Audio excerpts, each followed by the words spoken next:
the crude fiber method just doesn't do that very well. So the move is going to go to total dietary fiber, which has been used in the human food industry for decades now. But and if you can say total dietary fiber, there are different methods of total dietary fiber, but it's better.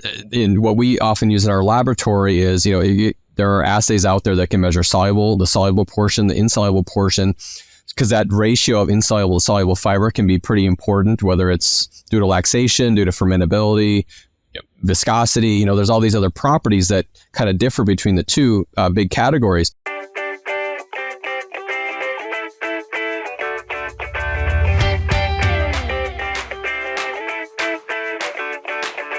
Well, hello and welcome to the Pet Food Science Podcast, where our goal is to share research findings to help support the continual innovation in the pet food and nutrition industries. I'm your host, Dr. Kate Shoveler, and I'm here today with Dr. Kelly Swanson from the University of Illinois in Urbana-Champaign to discuss about dietary fiber and how pet food companies should consider its role. Thank you, Kelly, for being here, and welcome. Thank you very much. I'm glad to be here.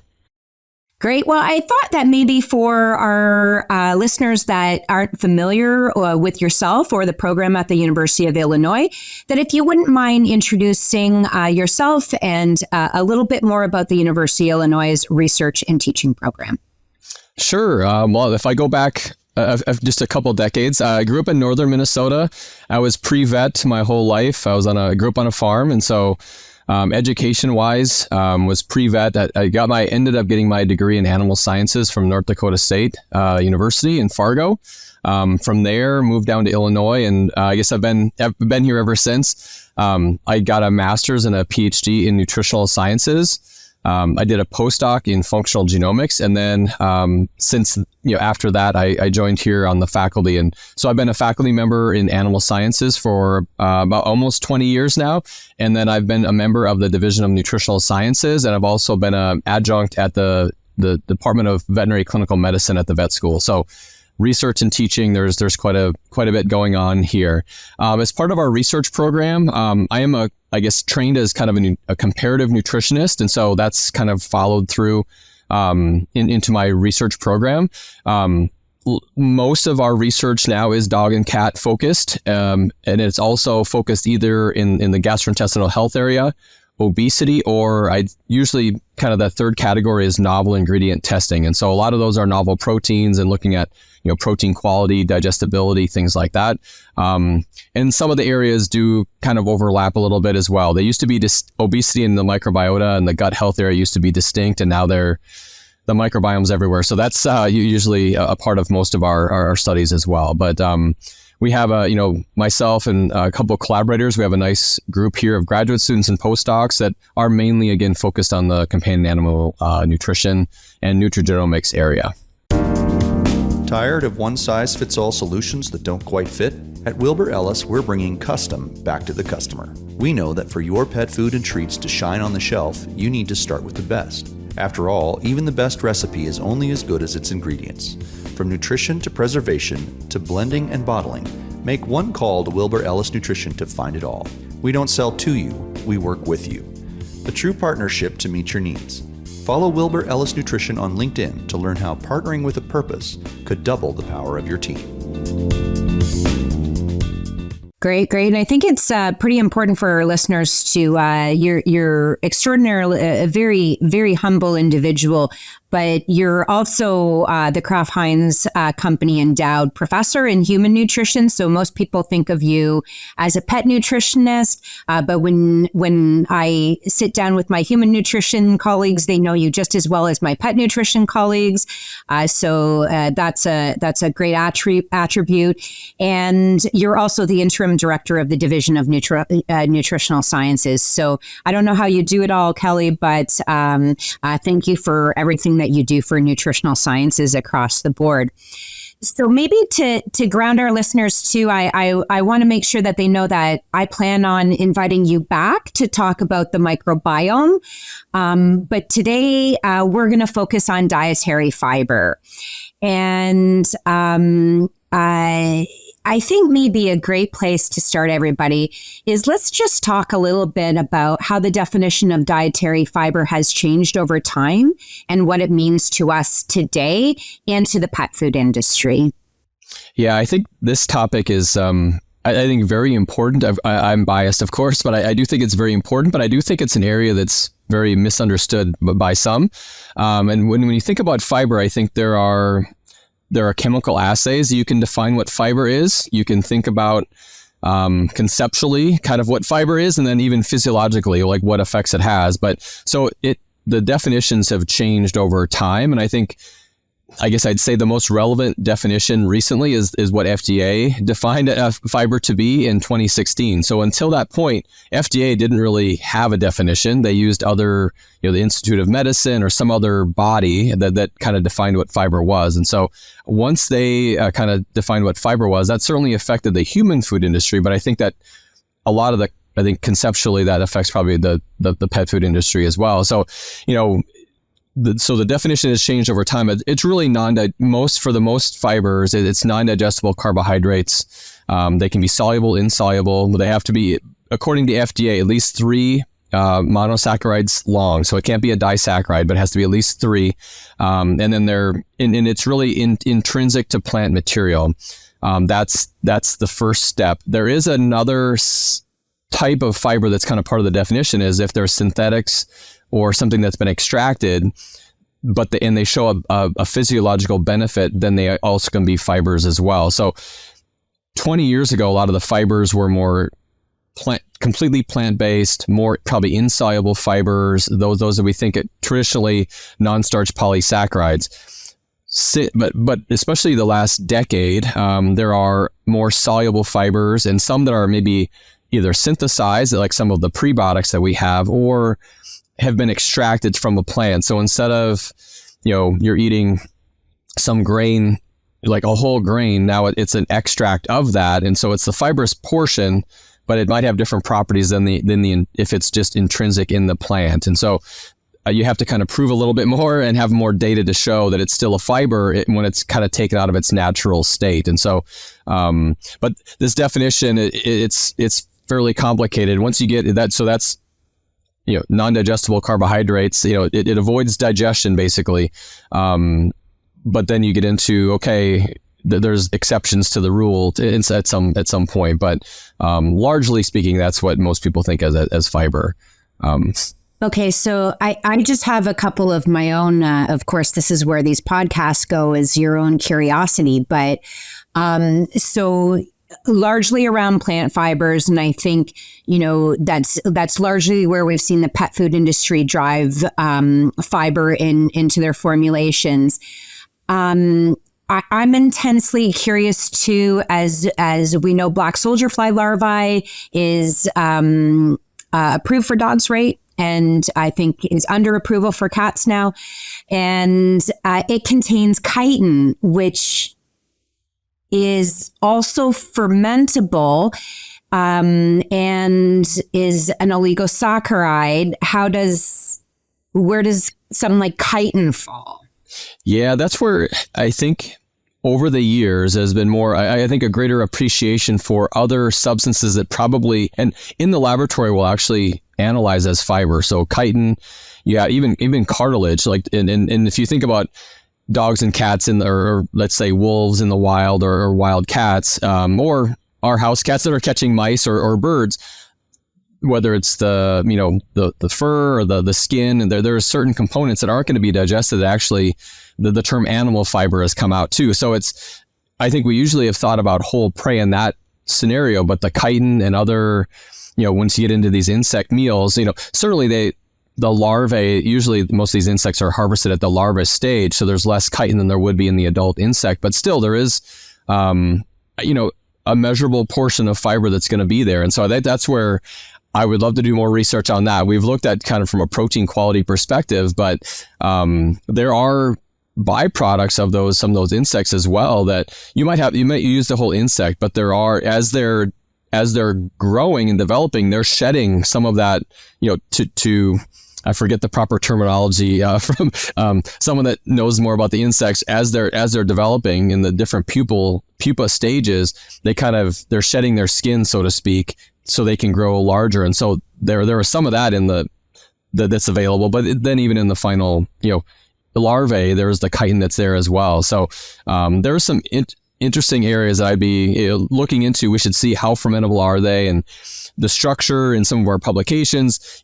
At some level, they look like the crabs and shrimp and the shells, but they are different. It's a different the thickness of them, and I guess they're softer than the hard something you find in some of those other animals. But yeah, it's there are other fibers certainly that's out there, not just the plant-based fibers, which still make up the bulk of, I think, the fiber, but in the lab too, they'll analyze as fiber. So certainly they're different than other proteins, even if there's some protein that's connected to them.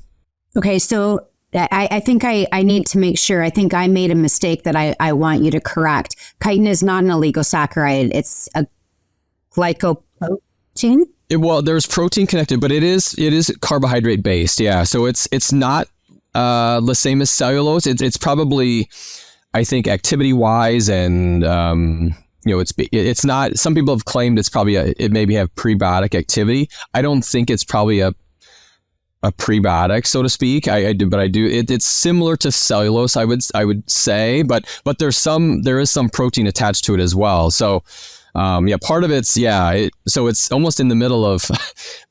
It's certainly not, it's not plant-based, of course, but it is different than when we think about animal fiber, whether it's cartilage or hide or something like that. It's kind of maybe it's in its own category. I think that definitely needs more study, because it's, and probably some chemists involved as well. I always exactly. Which brings me with the chemist part. I also am well aware of the guidance around how we analyze different fibers. Now, when you offer that to the pet food industry, and I know that you also have an amazing laboratory technician that is a wizard when it comes to analytical techniques. But would you mind sharing a little bit about what your guidance is to pet food companies on the analytical techniques for this really I think we've already shared with the listeners how diverse fibers are, but can you talk about a little bit about the importance of choosing the right analytical techniques to measure those? Sure. Yeah. When I know even in class, when I go over fatty acids, I go through proteins, and then we get to carbohydrates. For some of those, there's a few linkages, the options you have. When you get to dietary fiber, it's very complicated. And some of these, I know you can have large proteins and large, lipid molecules as well, but some of these fibers, it's just thousands or even millions of monosaccharides all linked together in very complicated structures. So kind of thinking about it, almost three-dimensionally, but also at the molecular level, it's in the lab, there are some issues, I would say, and sometimes problems that things are measuring as fiber when maybe they shouldn't be fiber, and in other assays that they don't pick up what is fiber. And so, still on the label, this is going to be changing in the next few years now, with at least here in the United States, with the change on the nutrition label and some of the requirements. But crude fiber has been used, but crude fiber, as the name implies, is a very crude assay, and it's very inaccurate. So it's been around for over 100 years, and so it doesn't measure a lot of the fiber. It doesn't measure any soluble fiber, number one, and also it's very, you're using just strong acid, and the whole, again, it's a very crude method, but you're trying to mimic basically in the laboratory what would be digested and then what's left over. So you have the crude fiber method just doesn't do that very well. So the move is going to go to total dietary fiber, which has been used in the human food industry for decades now. But so, and you can say total dietary fiber, there are different methods of total dietary fiber, but it's better. In what we often use in our laboratory is, there are assays out there that can measure the soluble portion, the insoluble portion, because that ratio of insoluble to soluble fiber can be pretty important, whether it's due to laxation, due to fermentability, viscosity. There's all these other properties that kind of differ between the two big categories. So total dietary fiber is certainly where I think the industry is going. And what I always recommend, whether before it was even required on the label, I've always advised people you need to know what your true fiber component or concentration is. And on the consulting side, and sometimes on the research side, we've had sponsors with diets to say, well, we're on the consulting side, we're having issues with stool quality. And so I'll say, one of the first things I go to is, is it, what's the diet? How is it processed? Is it being cooked properly? You go through this line of questioning, but dietary fiber is one of the first questions that comes up as well, that how much fiber do you have? And so if they give me a crude fiber value, I ask for do you have a total dietary fiber value? Just as an example, there was a company, then they had a lot of just fruits and vegetable pummices and things like that came into it. And this is, probably a decade ago now, but their fiber value is 4 to 5%. Well, I said, well, what's the total dietary fiber? We don't have that. So they sent it off for fiber values. They come back and they were about 20 to 21% total dietary fiber. And so that tells you about 15% was probably in the soluble portion or part of that insoluble portion, but crude fiber wasn't picking it up. So that answered the question or the problem right away, that you need to reformulate to get your total dietary fiber down. And it's one thing, you can have weight loss diets or other diets that has 20% fiber, but not if it's, the majority is soluble fiber. So they had to reformulate, and that kind of took care of it. Not everything with stool quality issues is around fiber, but fiber can really cause a problem if it's not carefully kind of monitored, and it depends on where it's coming from. And so it definitely, total dietary fiber versus crude fiber, they're vastly different. And unfortunately, there's not on the research side, we've unofficially kind of measured these for years and years, but we have one paper that we published that kind of showed the relationship. The problem is there's no equation that you can have, because it depends on what fibers you have there, to say, oh, this is my crude fiber value, and here's a factor you multiply by to get your total dietary fiber. It doesn't work that way. So you really have to measure it with TDF. And so that's something that's coming. And so it's going to be a bit of I think maybe a shock to some companies that don't understand fiber very well, that when they move, when the regulations say now you need total dietary fiber, almost every diet on the market is going to increase in fiber. It's just, and not in reality, nothing changes, but the assay is now changed, and they're going to see the true value of what it actually is versus the crude fiber value. So I think in the next few years, we're going to have some people that are maybe confused about this topic a little bit, and might need some guidance or some support when they see these values changing on their labels, because it's to some it might be a bit of a shock. But if their diet formulas are staying the same, it's just now you have a better more accurate assessment of your diets. And so we'll see how that goes. But I do think it'll be better in the long run, so people know what they have versus in the past where it's kind of been shooting in the dark. So. Yeah, and you're going to be able to get even a better perspective as you're working with people. I think that a lot of people don't understand how much we like data. And sometimes, we're dealing with data that only gives us a little bit of a perspective, and we're asking for different analyticals because we need to take that we need to understand that next piece of data to actually provide really good advice. So on that note, a couple things. I think I knew this at one time, but I don't now. When does the regulation change, and when does everybody have to have TDF on the label? It's my understanding that, the AFCO voted just here a couple weeks ago. So I think it'll be in the AFCO guide starting 2024. And then it's going to be, I'm not sure, I'd have to look at it more specifically. And it includes not only going from crude fiber to total dietary fiber, but the whole kind of nutrition label is going to change a little bit. And so things are going to change. I think it's, some companies, and it probably depends on the state control officials and the regulators a little bit. Are they going to allow, if people are ready tomorrow to put it on the shelf, can they do that, or do they have to? I think that's going to be okay to do, but some companies, it's going to be a few years before they're actually made to have the change. And so I think I think it's something like 4 to 5 years. So we're talking it's for a while here. There probably will be some confusion if you're someone reading a label, looking at going down the aisle. You're going to see some probably new labels, some old labels, and so the look of the label is one thing, and what's on the label. So beyond fiber, there's some other changes. It's going to look different.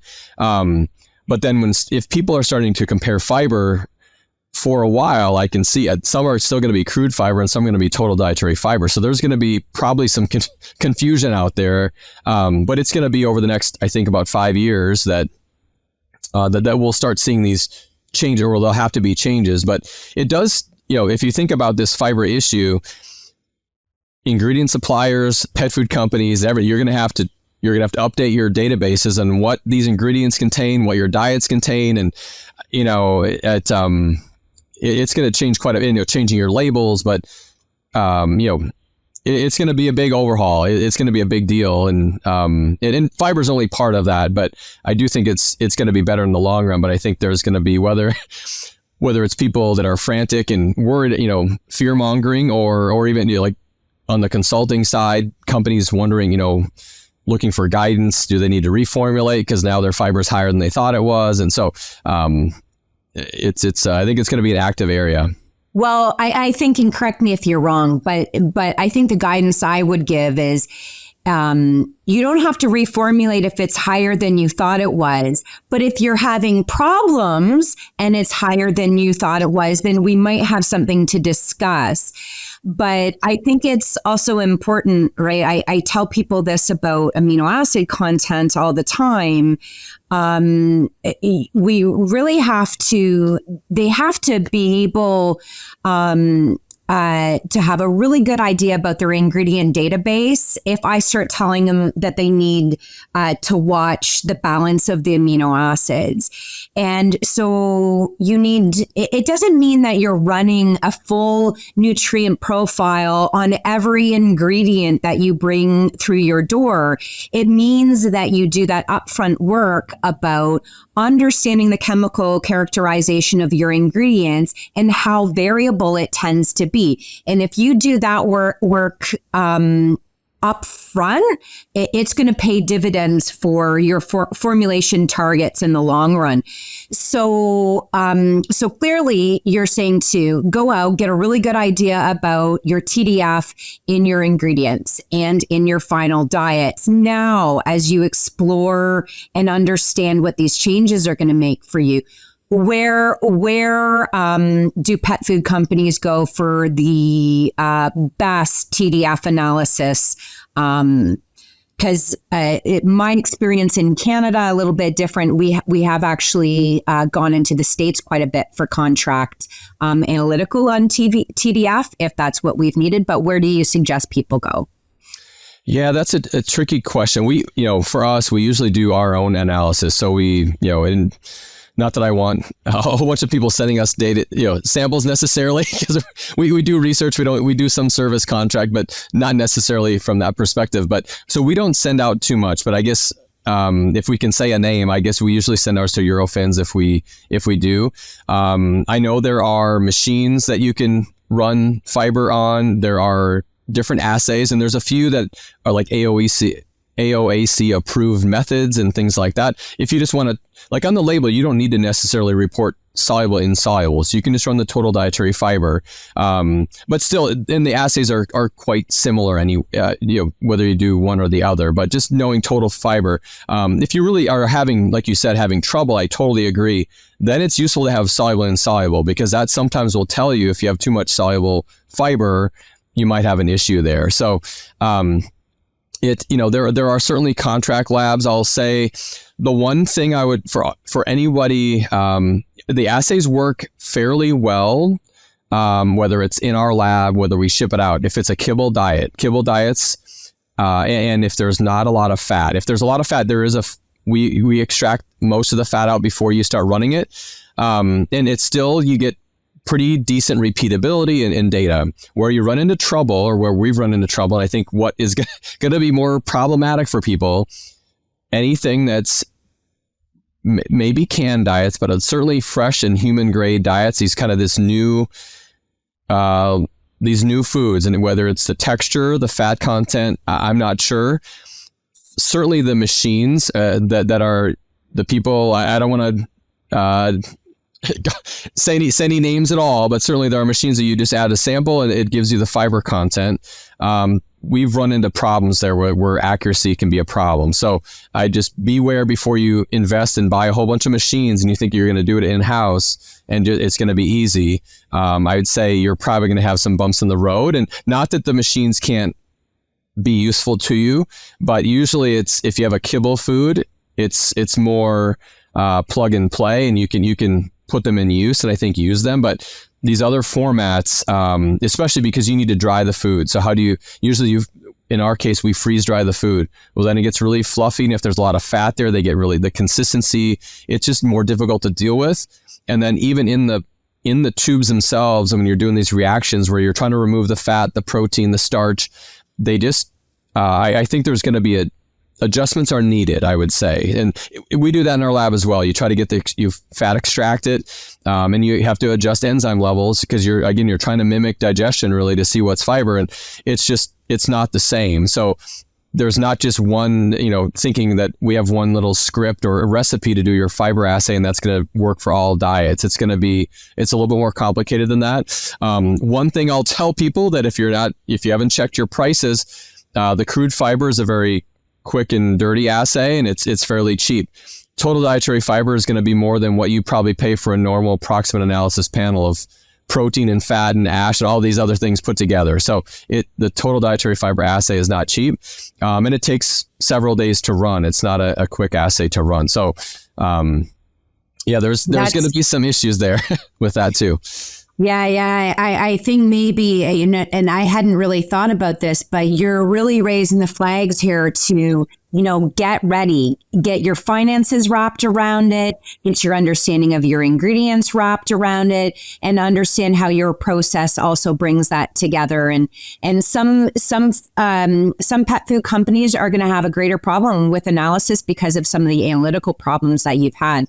So I think that's tremendous guidance for the industry. Selfishly, I have to ask, because, well, actually, maybe it's not selfish because we're both comparative nutritionists. Will this affect all monogastric nutrition approaches? And when I say that, swine, poultry, and I would say, interestingly, would love to know how this could impact the hindgut fermenter, like the rabbit and the horse. It's an interesting. So it's just my curiosity as we kind of look at this. Is it potential that this is going to be a widespread rethinking about our ingredients and the difference between crude fiber and total dietary fiber? Yeah, I think, from a regulatory perspective, it might not, but certainly I've served on, and we have swine and poultry nutritionists that serve on some of our graduate student committees, and we serve on their committees. And so we get into this topic, and we have in recent years, poultry, they don't usually eat too much fiber.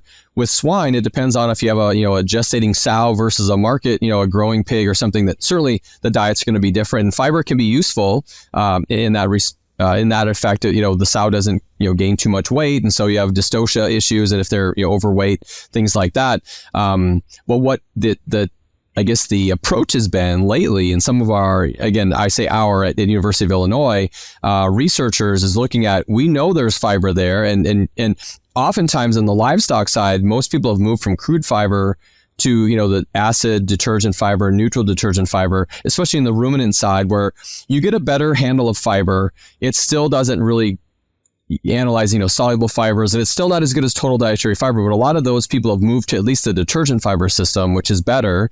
But there's been that philosophy, and we've had some discussions on these committees of, okay, don't use crude fiber. If you really want to know, okay, you have a corn and soy diet you're feeding your pigs, and maybe you're swapping one ingredient for another, or whatever strategy it is, or it's a new cultivar of a grain or something like that, you better know what, actual fiber you have. And so we've kind of already kind of done that, a little bit of that, but I think it will really affect, it should have an effect on these other animals if people haven't been thinking about it already, because it's the actual fiber that's there. So whether you're measuring it or not, that's why I kind of think you have when you think about fiber, you can define it, what you can measure in the lab. You can kind of conceptually say what fiber it is, but then actually what I say physiologically is how does it affect maybe appetite or blood glucose and lipid absorption or just digestibility. On the gut health side, laxation, stool quality issues, and that would apply to, especially if you have swine farms and poultry farms where you have thousands of animals in a small location. Having a small effect on stool odor or just other characteristics certainly can have a huge effect. And so with our pets, certainly we have that. If you're picking up, especially a dog, you're picking up after your dog, you're cleaning the litter box, you have some, it's kind of a reminder of what your pet's eating and what they're depositing in your lawn or wherever it's going. But when you have, all these animals at one point, it kind of has whether it's a environmental issue or not, or just, worker or even animal health, people have looked at, ammonia levels or even the lagoon, how that's going to, management of the waste is fiber can add to more waste, certainly if you had too much fiber there. But in some of these swine and poultry diets, so you kind of have to accept there's a certain level of fiber that's there. And can you make it more, can you have an animal, digest more of it? So that there have been, studies with different enzymes. We think about phytase all the time, but there are a lot of fiber degrading enzymes that have been added to some of these diets as well, on swine and poultry, to see if can you get more out of that, out of those fibers, so the animal's growing faster, or it's less that's being polluted, or whatever. Maybe I shouldn't say pollution, but at least what's being excreted, I guess, is less. So yeah, it's got all kinds of implications, I think, and I think some people are acknowledging that, or have acknowledged it already, but I think there's probably more in that space that can be done too. So, yeah, and of course we could share more, and I think there's very few of us, and I think maybe there's more, especially, a lot of the pet nutritionists. I don't think people really appreciate that most of us are actually comparative nutritionists by nature.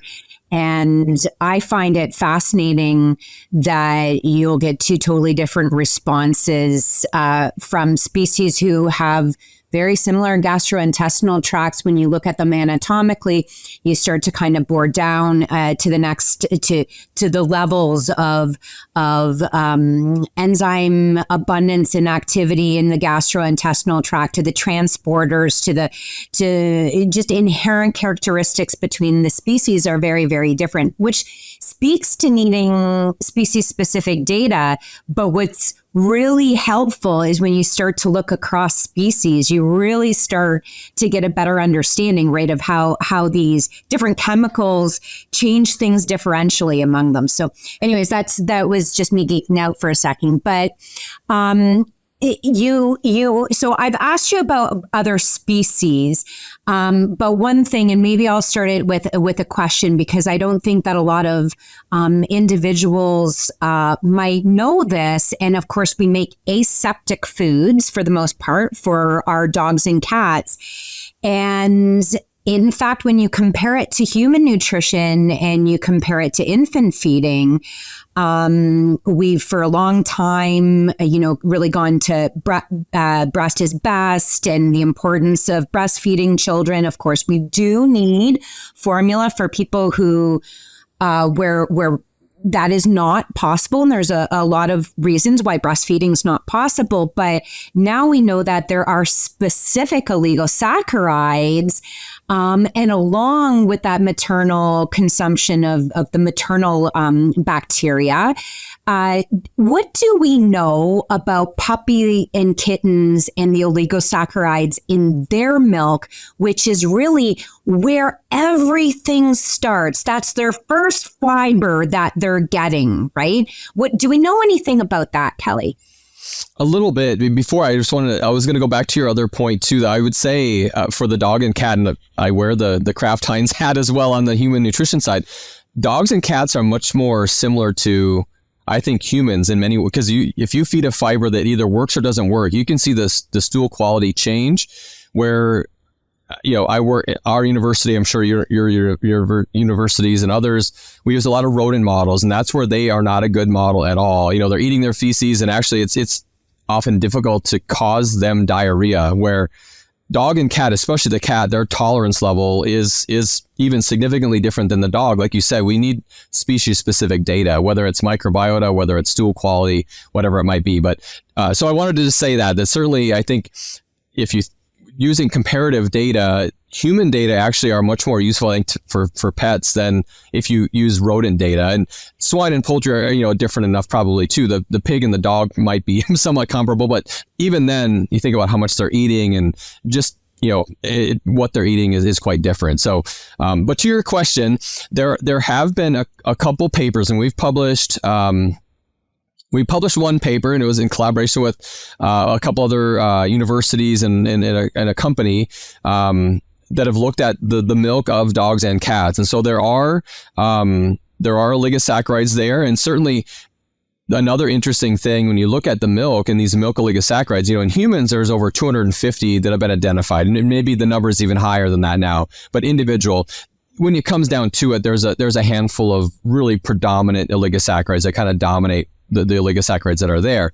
And those are the ones now you're starting to see more research on. But I still think it's best, Mother Nature knows best, right? So it's probably good to have the whole profile, not just one of those oligosaccharides. But one thing that's interesting is the profile of dog and cat milk oligosaccharides are, one, the profile is more similar to humans than many other species.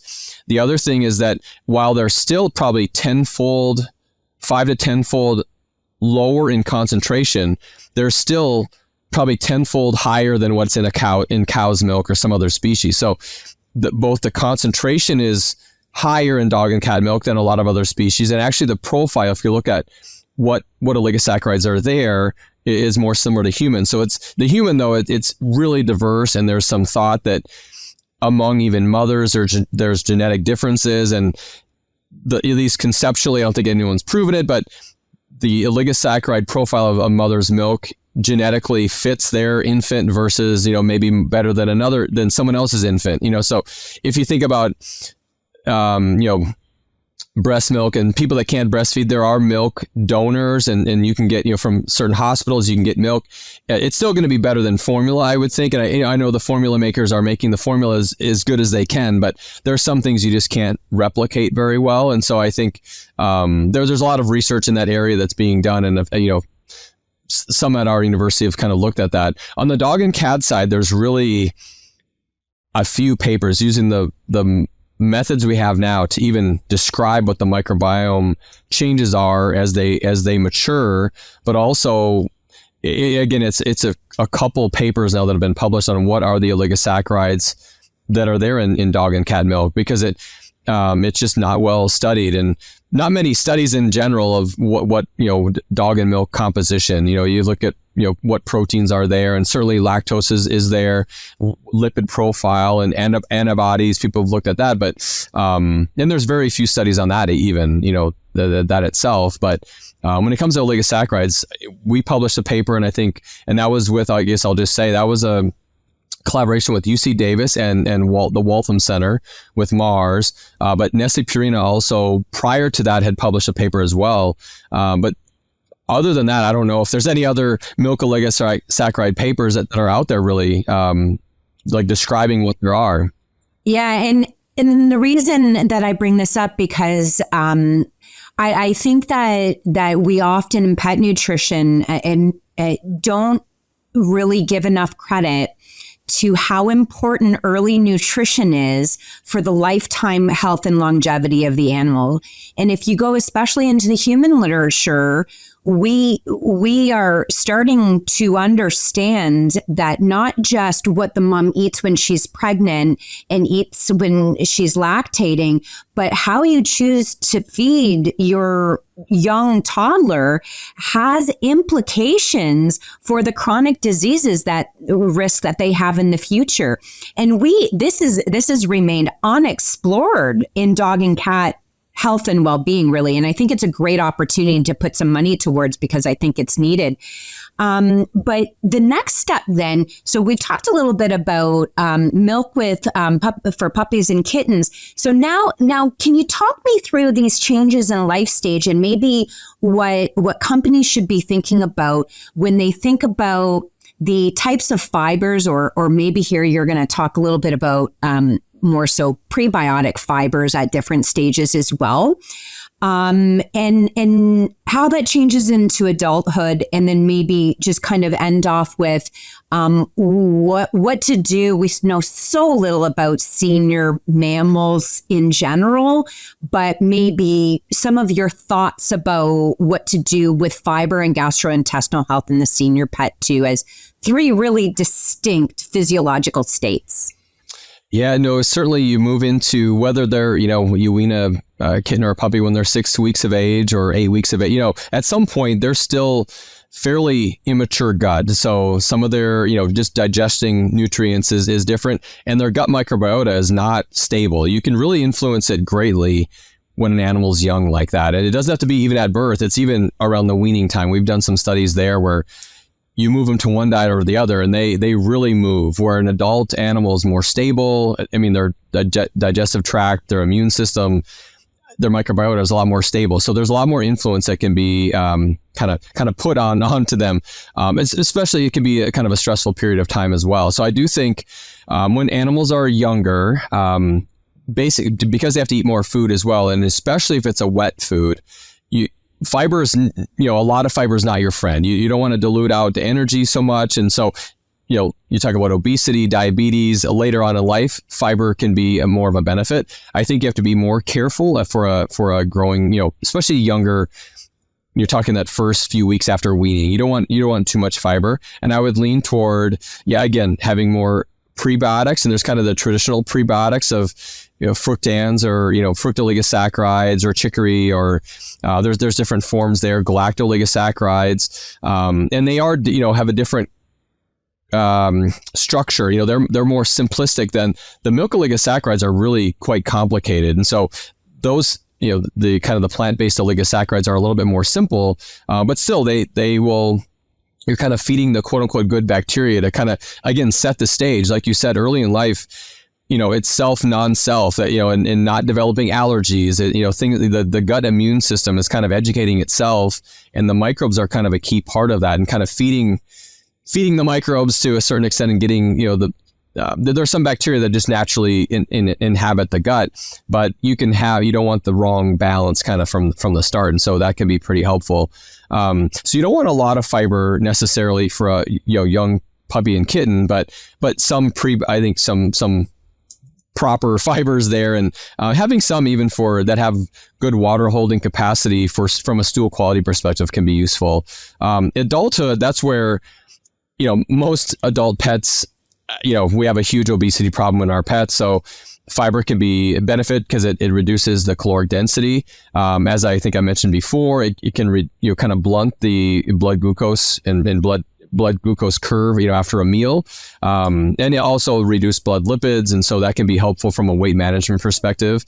Again, laxation, and that kind of in the senior side, you don't want to overwhelm them with too much fiber. On the senior side, people argue how much protein. Usually animals at a certain level will reduce their intake. So then you don't want to, reduce things too much or have too much fiber, because fiber will, it's always going to reduce digestibility. If nutrient intake is adequate, then that's fine. But if intake, is reducing, and if you have any wasting, of course, then you have to be really careful with fiber. But I think from at least a senior pet, before you, assuming they're healthy, having adequate fiber and kind of a balance of this, soluble, insoluble fiber can reduce caloric density, so help to maintain body weight, helps with maybe satiety, but also just gut fill and everything is helpful, and helps on the laxation side. And a lot of people, on, again, that water holding capacity, it's not necessarily viscosity, but if the fiber has been if you have some soluble fibers that go poof, they're fermented really quickly. Well, they're gone. They're not going to hold on to any water.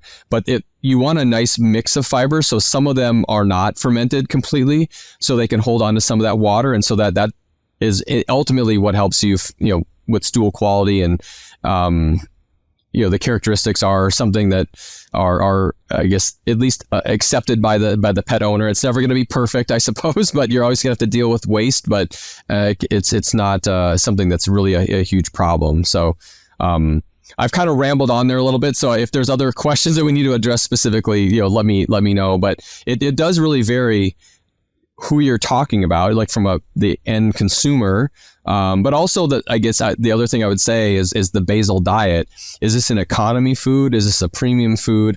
What's the format of diet? Because the format of the diet will kind of dictate what you have and what you start with, and then maybe how fiber might be added, or maybe you don't need any more because you have a certain amount and you've hit a certain target by just naturally with the ingredients you have. So it kind of depends on what your target is and who you're dealing with. Okay. Yeah. And so the point is really too, it's complicated. There is quite, you're going to probably have the highest fiber in diets where you're trying to improve satiety. Biggest watch out there is, and I think we're seeing this widespread. If feed intake is restricted as well, really, really watch for nutrient deficiencies. And, I'll pound a little drum here, but most nutrients are required on a per kilogram body weight basis, not on a dietary basis. And so if you restrict food, those essential nutrients have to be much higher in that food that you're providing to that animal. Then that's kind of the middle swath. Then the ends are puppy and puppy, kitten, and senior pets. And what we're seeing here is, as long as they're healthy, you're going to probably have less TDF in those formulas than you might in your adult maintenance. And then maybe one more question for you, Kelly, really, and maybe let's focus on just loose stools, because I think this is a very common complaint from pet owners. But if a company wants to target improving stool quality in animals that maybe just have looser stools, what is your recommendation there? Yeah, it probably depends on. Some are there can be some stress induced as well. There are some working dogs and some breeds that are just more prone to that. So if it's a working dog or just animals that are more prone to it, typically usually where it comes to us is, there's a problem. So then you start kind of evaluating, like you said, investigating what ingredients do you have and what's the nutrient profile. If they're, some of it might be the amount of fiber. So if there's too much soluble fiber, too much fermentation going on, that's a kind of an easier one to fix. You need to pull it back. It's too much of a good thing, basically. Especially, again, cats have a lower threshold that you can really make a cat angry if you give it too much soluble fiber, and they'll stop eating the food, or you have really loose stool. So the threshold for a cat is going to be different than a dog. But sometimes it could be the opposite.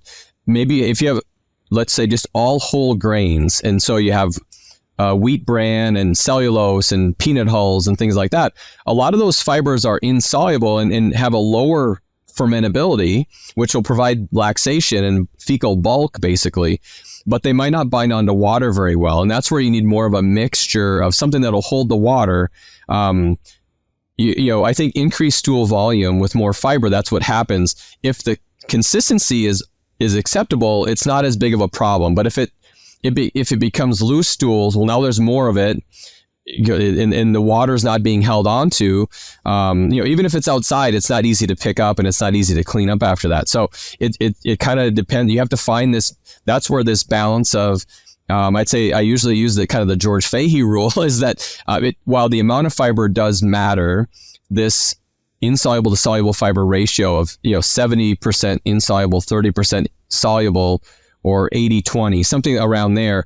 If you have really low fiber, you can probably increase the soluble portion because there's not that much there. But usually over just decades of experience, you're in that 70-30 range. It's a place to start anyway, where you're going to hold a lot of that fiber, because you have all, long ago, we had a diet that looked very similar to a swine diet.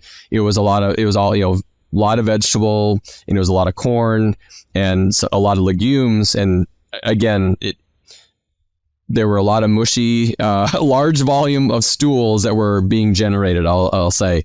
And it just, you need to have a different fiber profile. So it certainly the amount of fiber is important, but then the balance of soluble and insoluble is very important. And a lot of that you have to do the testing in the lab. If you don't know, I mean, some of it's published, but if you don't know, you have to test it. And usually you can see, what's the water holding capacity of this fiber. And you can literally just put a fiber in with, a beaker of water sometimes, and it'll firm up like a gel, like Metamucil. You can see if you don't mix it with enough, you can eat it with a fork later, because it'll firm up, and just within 30 seconds you can see how it's going to change. Something like cellulose, it'll float to the bottom and almost look like sand. It'll hardly do anything with water. It's completely different in the food.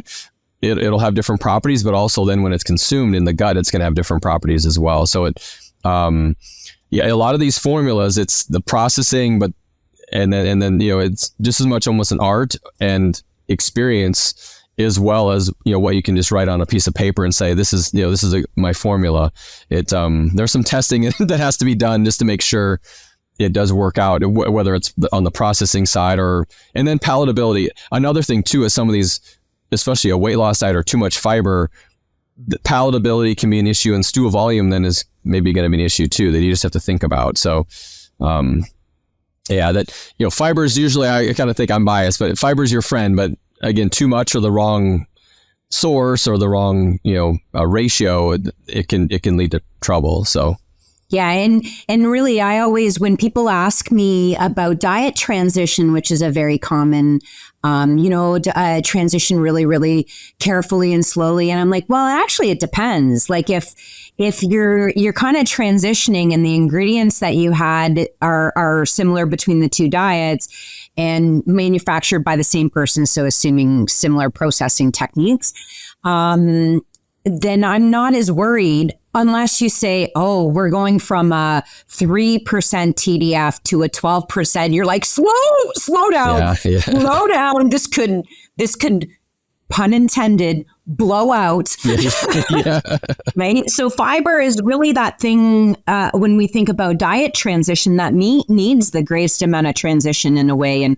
And certainly I think I take a lot of learnings from the horse industry into that understanding, because there's nothing we do quick in horse nutrition, because you change that fermentation pattern in the horse, and it is catastrophic, to say the least.